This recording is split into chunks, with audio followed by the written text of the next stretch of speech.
जलावा चढ़ावे जइहो जलावा चढ़ावे जइहो शिवलावा गे पगली गौरा मैया के सैया से मंगी होई है पगलवा गे पगली गौरा मैया के सैया से मंगी होई है पगलवा गे पगली जलावा चढ़ावे जइहो जलावा चढ़ावे जइहो शिवलावा गे पगली गौरा मैया के सैया से मंगी होई है पगलवा गे पगली गौरा मैया के सैया से मंगी होई है पगलवा गे पगली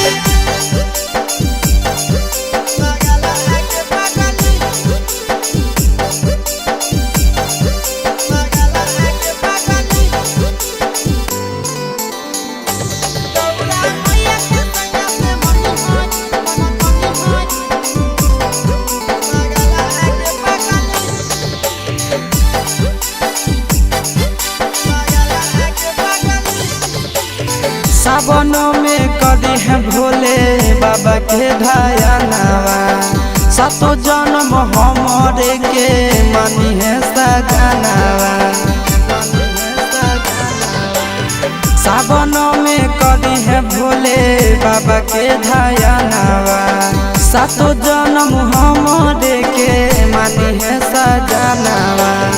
पूजी हो चरनिया पूजी हो चरनिया मतवाला के पगली गौरा मैया के सैया से मंगी है पगला आगे पगली गौरा मैया के सैया से मंगी है पगला आगे पगली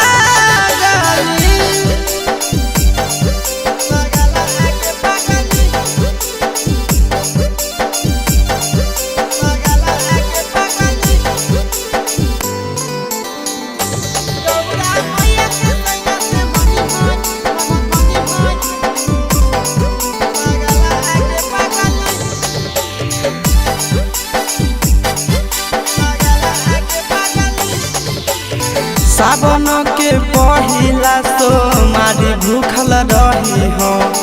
दिलावा के बतिया भोले बाबा जी से कही हो सावन के पहिला सोमारी भूखल रही हो दिलावा के बतिया भोले बाबा जी से कही हो बतिया चिंटू आशीष के बतिया तू रखी हो खाई